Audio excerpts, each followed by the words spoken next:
Nekad nedrīkst atļaut brauties kādā pie mikrofona un stāstīt savas pasakas, bet visi tie raujās pie mikrofona. Mēs varam runāt par to, kas vēl ir Viļņa, atkal tādi kopsavilkumi. Jūs jau zināt arī to, droši vien teicienu varbūt izmantot, kad esot, manuprāt, Česlavs Milošs ir teicis, ka Viļņu varot iepazīt ainu 3 stundām.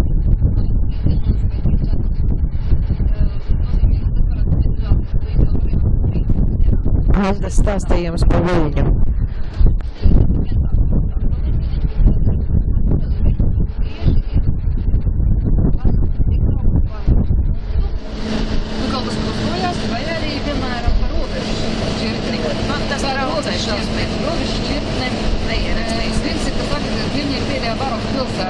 Tālāk uz austrumiem tomēr nav vairs baroks izplatīts.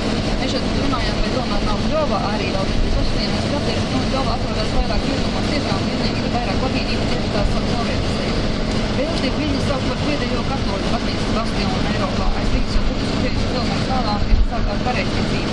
Bet tomēr Viļņa ir arī šis punkts, kur krustojās visas tās Eiropas reliģijas. Un to, kā mēs arī runājām, pilnīgi tiešām tāds pilnīgs unikums, kurā ir visas reliģijas krustošās un izveidojuši šis unikālais veidojums Uniāni.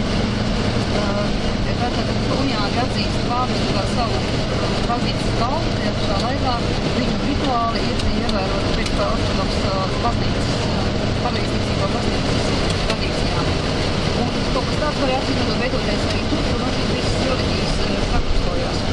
Un tad vēl tāds par to krustumu runājot, droši vien esat dzirdējuši teicienu, pie viņas atrodas Eiropas parks, kas ir Eiropas centrs. Un šitāds Eiropas centrs jau viena un otra valsts jau ir paziņojušas, paši paziņojušas sevi par Eiropas centriem, laikam vai Slovenijā, vai Slovākijā, vai varbūt Čehijā, kur tās Eiropas centrs ir. Bet viņas skatījumā pozitīvi tā lieta, ka vēl lietuvieši paši nelauzās par centru. Franču teologi 89. gadā izdomājuši citu metodi, nevis kaut kādiem tādiem mēģināt, viņi teica, Eiropai tomēr ir tālākie punkti, viens ir Nordkaps, tad ir Urālu ziemeņu punkts, tad ir Krētas sala, tad ir Gibraltārs, un šitos punktus viņi visi savienoja. Un tas bija ziemeļu. Ziemeļi ir tātad Nordkaps Norvēģijā, augstākais Urālu punkts Urālos, apakšā pie Krētas sala, Gibraltārs pašos rietumos. Un tas punkts sanāca 10 km no Viļņas, kur tagad ir tas Eiropas centrs tīklos. Nu jā, un es saku tā pozitīvā, Eiropa, protams, nav nekāds kvadrāts, kā jau tāds ir un nāc ko ļoti, bet, tiešām, taču iet līdz Urāliem Eiropas kontinents un galā. Un varbūt, ka tad arī, ja mēs to dzirguļu kāju noliks tajā vietā, tad mēs arī tad atvērtos visu Eiropu.